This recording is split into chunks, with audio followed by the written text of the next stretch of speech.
If you've ever rebuilt your tech, switched to a new platform, spent a weekend making everything fresh, and then when the event came around, you still had the exact same problem, here's why. Because what you changed was the tool, but the tool was never the problem.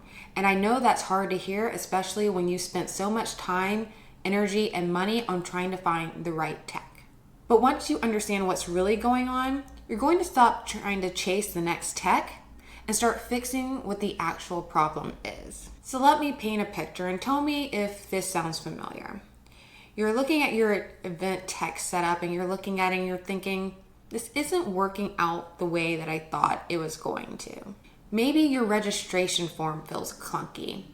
Maybe your email system is confusing. Maybe your spreadsheets have gotten completely out of control. So what do? You go and follow the most logical step, which is trying to find another tool that might work better for you.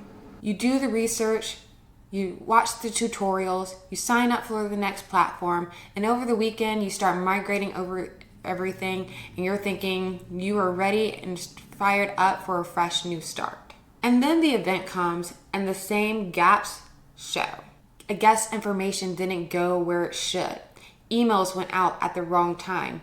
Your team is still coming to you because they can't find the information they need. The tools change, but the problems didn't. And that's not bad luck.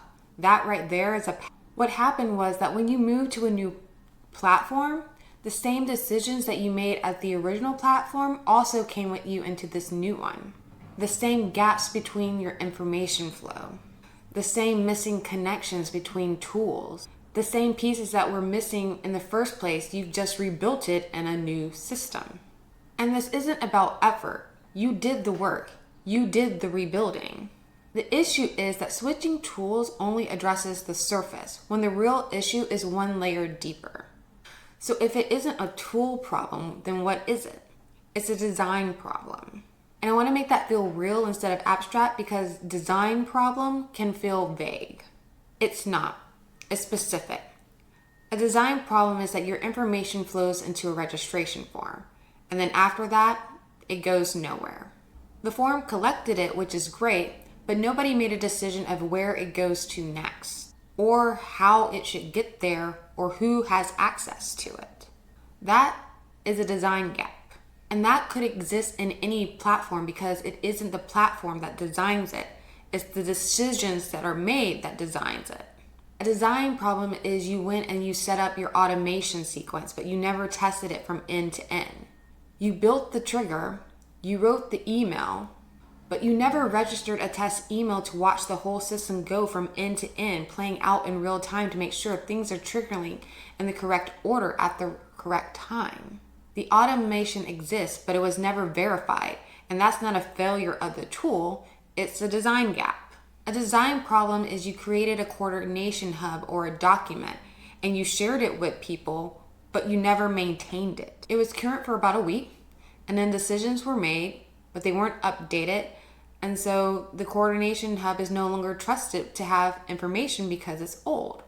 The tool was fine, but the maintenance plan was never part of the overall plan. And a design problem is when tools were set up on their own at different times for different reasons, and nobody sat back and took a look and thought, how do all of these things connect to one another? What happens when this one fires? Where does this information land? Who is in control of maintaining it? These are design gaps, and they follow you from platform to platform because this is on a layer that is above the tool itself. It's about decisions, not the software. And this is a good place to pause because if you're realizing that some of this sounds a lot like your setup, I want to point you towards something that can help you get a clearer picture of where things stand. I created something called the Event Pulse Check. It takes about 5 minutes, and when you finish, you'll get a profile that shows you where things in your planning are solid and where gaps are sitting, not just in your tech, but across your event. It won't tell you what platform to use, but it will give you a clear understanding of where your event planning stands. And that right there is really the part that matters. So you can find the link down for it in the description. Okay, so let's get back into what to do about this. So if the real problem is design, The question is, what are the decisions that you should be making?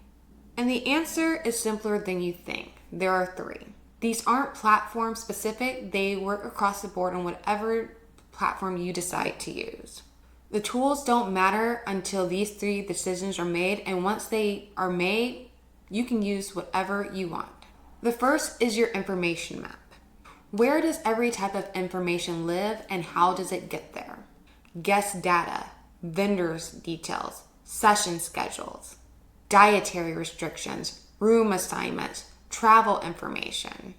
Every piece of information that you gather needs to have a home, and the path from where it is collected to where it needs to go needs to be defined. If you can't answer the question, where does this information live and how does it get there for every bit of data that you are gathering for this event, then you've got a gap in this decision. And this gap will show up as missing information, manual work, or your team asking questions that they shouldn't be able to ask on their own. The next is your connection plan. What needs to talk to each other? What triggers that communication? And what happens when it fires? Your registration form connects to your email platform. What triggers that confirmation email? What happens after it sends? Your CRM updates when somebody registers. Does that information get sent into your coordination hub? Or does someone have to manually check 2 places? Every point where 2 tools should be passing information is a connection point. And every connection point that isn't defined is an area for information to fall through the gaps. And this is where testing matters, because you can design a connection on paper, but until you run a test registration and watch that data flow from the form to the email to the CRM to your hub, all you're doing is trusting assumptions. And assumptions on event day are where surprises come from. The third is your maintenance plan. Who keeps the system updated? Who keeps the system current? How often? And what does current mean for each part of your setup? And this is the one that often gets skipped. You built the system, it's beautiful, it's working, and then 6 weeks go by. Decisions get made in emails and texts instead of through your system. The hub drifts, your guest list has 2 versions, the run of show hasn't been updated since the first draft. A system without a maintenance plan is a system with an expiration date. It'll be accurate for a little while and then it won't. And it used to be right is not the same as it is right. So the question is, who is responsible for keeping each part of the setup current? How often does it get reviewed? And what does up to date actually mean for each piece? If those answers don't exist, then that is your design gap. These 3 decisions, your information map, your connection plan, and your maintenance plan, are what determines if your tech setup works in pieces or as a whole. Make them before you open any platform. And if you've already got tools in place, you can still make those decisions and reshape them to work on what you're building now. You don't have to start over, you just have to start thinking of the design.